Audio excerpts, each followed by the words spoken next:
Today we have on the show Femi. Femi is the founder of Trippa Africa. I've known Femi for a while now, and himself and his team of co-founders have been building something very amazing with Trippa Africa, and that's one of the main reasons why I decided to have him on the show today. Trippa Africa is a logistics and delivery infrastructure startup, helping businesses move goods smarter and even faster. The platform connects companies with trusted logistics partners. It even helps compare the pricing. It kind of automates booking and payment. And all this ends up by, they also help tracking shipment all in one dashboard. And I really think that what Trippa Africa is doing is very, very crucial to the success of any e-commerce business. And that's one of the main, and I really think that them coming on this show or having him on this show today is a really is a great addition to the show. For a start, Femi, how are you doing today? I'm doing great. It's been a very busy week. For today's has been a rest day, which I'm happy for. But I mean, so far so good. It's going great. Um, yeah, I'm doing okay. I think you founders are kind of used to the nature of the job, always being busy. I think at this point you should you enjoy the thrills. I think that's something I wasn't told about. I mean, how busy your life gets once you start something, once you start your own venture. Um, I mean, at the idea stage, you probably think, oh, I mean, you know, it's going to get busy, but not this busy, not this time taking. But I mean, it's what we signed up for. And at the end of the day, we're all working for a bigger goal. And so there's a bigger picture we're working towards, and which is what keeps us going, which what keeps me going particularly. And yeah, and I believe that's the same thing for most founders as well. Okay, that's great. Now let's start with the questions. Femi, you lead growth and product vision at Trip Africa. Yeah. What was the earliest moment that made you realize logistics in Africa could be solved by tech and not just the process? So I mean, so my personally, I've had my own business. So prior to like let's say far back to like 2016, 2017, I owned like a fashion line. I started like a clothing line and all. And one of the issues I used to have, so I was getting a lot of delivery requests.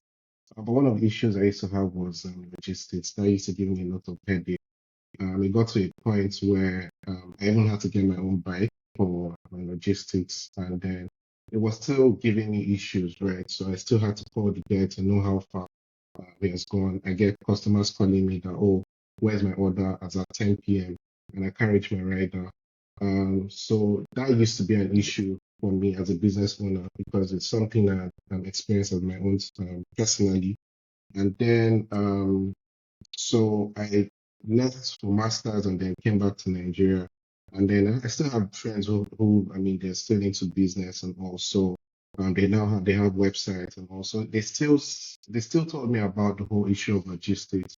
And then even when I came back to Nigeria, whenever I want to shop, sometimes I find out that the price of the cost of logistics is way more expensive than the actual item I want to buy, right? So we're still in the same Lagos. So I thought about it as a problem. So I did my research and all of that, and I found out that quite a number of businesses struggle with this whole last mile delivery issue. So what's currently available is most likely like a one price option, right? They don't have a choice, or they're using their local dispatch riders, which they can't really track. And even if they can track with the normal platform available, they don't have an option. It's just a one price thing. So that's why the idea of Trippa came in. My co-founders as well are, they also had like their own businesses, and then we shared like we shared similar um, problems. We had the same idea. We understood the problem, and then yeah, we decided to work together and build Trippa. When that's why we decided to infuse the whole tech into it, so making it easier for e-commerce businesses, even retail businesses to have their goods shipped to their customers without any issue, without having to juggle so many apps or calling local dispatch riders. So it's all on one platform, and then it's very automated for them. So basically making life easy for them, and then they focus on their business growth. Okay, that's great. I think in Nigeria generally, logistics is a major issue, and it's so nice to have you people trying to solve it in your own way, and hopefully we are able to come to a point in Nigeria where logistic issue can just come to a minimal level. Moving on to the next question. Trippa Africa has three co-founders. I've heard many things about dynamics of having three co-founders. Me personally, I would say I would rather work with two rather than working with three, because I think that there will be a lot of ideas from three persons. How are you people able to balance each other? Because it's just so what we see from the outside is like you people balance each other so well. Like, how are you people able to just manage the dynamics?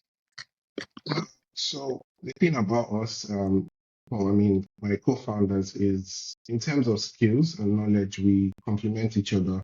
And then that's how we work together.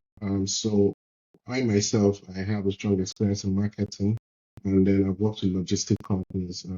My last role was with a logistic company in Dubai, and my co-founder Lisa, who is the COO, she has strong experience in sales, tech sales, as well as business operations. And then Deepo, who is a tech person as well, who's the CTO. Um, so these are all different skills, right? And then when it comes to Yeah. strategy, we usually have meetings. We have meetings like almost every day, if I'm not mistaken. But when it comes to strategy and all of that, we usually have like a brainstorm session, right? We bring ideas together and then have a brainstorm sessions, and then come up with a unique idea, with a refined idea on how to move forward with things, and then we all agree on that idea and then execute. If for any reason we need to change, we come back to the drawing board, right? Re-strategize and then move forward. So it's just the way we do things, and then working together and making sure that whatever we're doing is for the vision of Tripper, right? It's not more. It's more. There's a bigger picture again that we're working towards. So we're always locking heads together, right, to make sure that we're going to achieve this vision or achieving this vision step by step. So I think that's how we work as co-founders, and it has been an amazing journey, to be honest, so far. Okay, that's great. I really think it's because of the skill issue. That's why you people are able to balance it out. Since one person is technical, you are in charge of marketing, and Lisa is in charge of sales. I really think those skills complement each other. Yeah, Yeah. they Moving do on to the actually. next question. Logistics in Africa is a mix of tech, physical infrastructure, and even local context. Which of those three areas did you find hardest to control, and how did you handle it? I'll say it's infrastructure, because I mean we've come up with a solution, right? We've come up with a tech solution, and then in terms of infrastructure, we really don't have any control regarding that. There is traffic, the roads are bad, and all of that. You can't code your way or market your way through all of that, right? So the way we've been able to mitigate that is through our tech, we've been able to. So, for instance, let me paint a scenario. I mean, if a shopper or someone is using our platform, and then we always advise first thing, you can decide to um, get your item delivered in like the next 3 5 days, which is way cheaper. Or and then if there's any, for instance, if there's a rain or there's a delay, there's a prompt that is always sent to our customers to let them know that there's going to be a delay for XYZ reasons, and then your package will be delivered at XYZ time, right? So we always update customers based on when the packages will arrive or if there's any delay or anything. One thing we've been able to do as well is with the Tripper platform, we'll be able to aggregate with trusted logistic partners, right? Partners who give us like updates, and then we then transcend that updates to our customers. So basically, when we're vetting our logistic partners, we ensure that they are top of their game, and then so we can easily work with customers basically. So, like I said, it's more of infrastructure, and I believe as time goes on, that's going to get better. But we found a way to just try and mitigate that whole issue of infrastructure problem, and then still make customers happy at the end of the day. Okay, that's great. Trippa Africa offers a platform where businesses compare delivery pricing.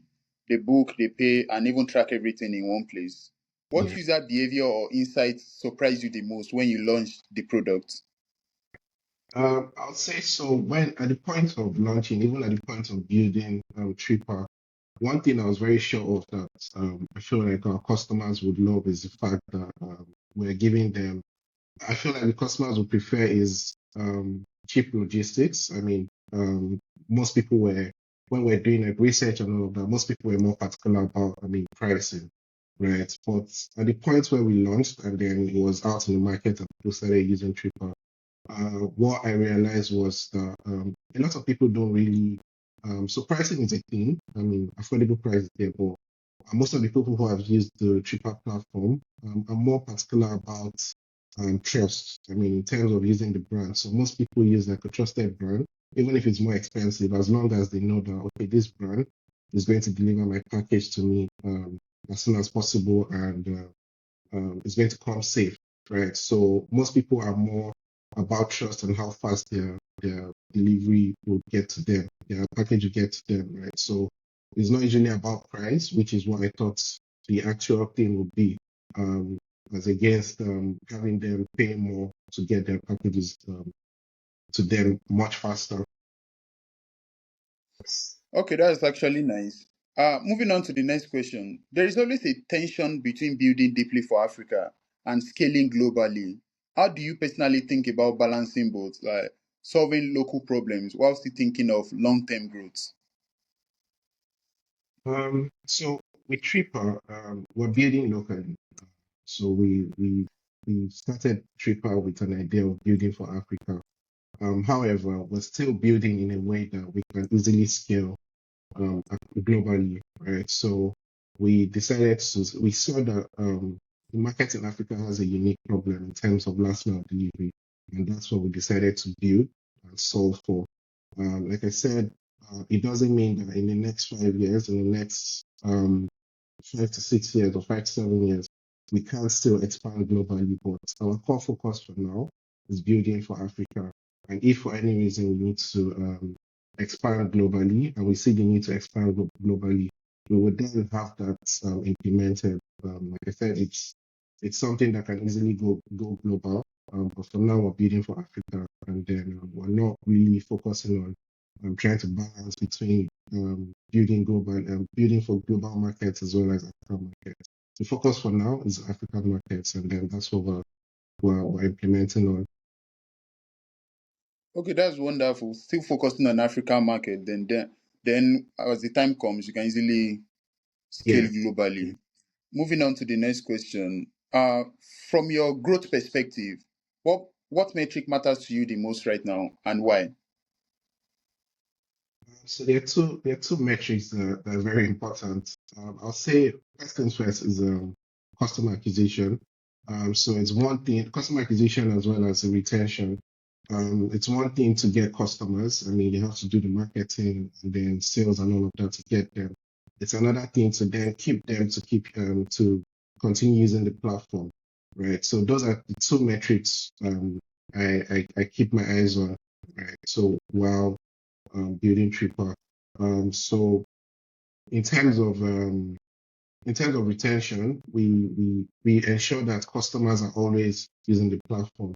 If for any reason I notice that customers are not, I mean, some certain customers have stopped using the platform, we reach out to them and see what the issue is, and then try and solve the issue or whatever the problem is with them. But customer retention as well as customer acquisition are the two strong metrics I look out for when while building Tripper. Okay, that's wonderful. Moving on to the next question. Trust is everything in logistics. How do you get small and medium-sized businesses to trust a relatively new platform like Trip Africa in a space that has had reliability challenges? So for us, we know. So when we started Tripper, we know that it's a new platform. As for some businesses, we know it's a new concept to them. right? So one thing we invested in, or one thing we spent time on, is speaking to these businesses face to face, right? Direct sales, direct marketing. So one thing we used to go for a lot of events. So let's say events where these businesses are exhibiting, speak to them, sensitize them about what Trippa is all about, and then keep personal contacts with them. I can say for a fact that all the businesses that we've reached out to have my personal number, right? So and then they interact with me or give me a phone call if there's any issue. And the way Trippa is Yeah. built as well, the dashboard, it has a feature where if you have a problem with the platform, you can easily just send a dispute message and then it gets resolved in like maximum 5 minutes, right? And that's how it is. So we've tried to build like a personal connection with the businesses that have come on board. And for potential businesses, we reach out to them through direct marketing, direct sales, speak to them, sensitize them, even if it takes time, right? Just for them to understand what Tripper is all about. And then um, over time they get used to the product. And I can tell you again that we've gotten a lot of referrals from other businesses we've spoken to, right? So we've gotten referrals. That just shows that they trust us, right? So they've used the platform and then based on what they've experienced, they've referred other business owners through um, just by using Tripper. So yeah, building trust and building that personal connection has helped us um, very well in this whole process. Okay, that's very great. I really think the personal connection you are creating with your clients is really the main thing, because when people feel that they can easily reach this person, it just gives them a level of trust in the business, Yeah. which I really think is great. Mhm. Moving on to the next question, looking ahead in terms of like 3 to 5 years, uh, what does success look like for Trippa Africa, and what would make you feel like, yes, we built something meaningful here? For me, it would be cheaper being a household name. So let's say you know how people want to buy Indomie, but they actually want to buy like Chiki Chiki or something, but it's Indomie, Yeah. right? Exactly. So when for me, it's when in the next 3 to 5 years, people are saying, "Oh, just use Tripper," or I mean, basically becomes a household name, and then thousands of businesses are depending or using Tripper for their logistics. And also for me, success is we're actually achieving what we set out for um, when we started Tripper, right? So basically, it's businesses using Tripper and trusting Tripper as their go-to logistic platform, right? So that's what success looks like to me, and I believe we're going to achieve that. It's just a matter of time. I'm putting in hard work, definitely. But yeah, we're getting there. Yeah, definitely you get there. I believe that with time. And now we're in the final question. If, in terms of advice, if you could give one piece of advice to your younger self from when you started this journey, what would it be? That would be to keep building, right? So in this whole journey of startup and building your own venture, there are a lot of setbacks, right? There are a lot of times where you probably doubt yourself, and that's very okay. That's fine. But regardless of the setbacks and self-doubts, just keep building, keep doing what you set out to do, and then as time goes on, it's going to make sense, right? So I know the journey is very hard, but I know with time and then with constant work, I mean, putting in the work regularly, things are going to turn out for good. And then you will just see that um, the product you're actually building is making sense, right? So just keep building. That's what I'll say. Yeah, that's a really great advice, because as someone that's worked with a number of founders on a personal level, I really I'm so sure of the amount of setbacks. A lot of times you don't even know what is coming, but you Sure. just have to prepare your heart that whatever comes, just know how to like pass through Yeah, the ups and downs. true. Yeah, we've come to the end of the show today. I'm so glad to have you on the show today. And in terms of on future basis, I'll be happy to have you in case you have announcements. Maybe your co-founders would like to join. Okay. In general, I'm just grateful for you taking your time to join us today. Thank you for Have having me, a Covenant. have a great day. And you too.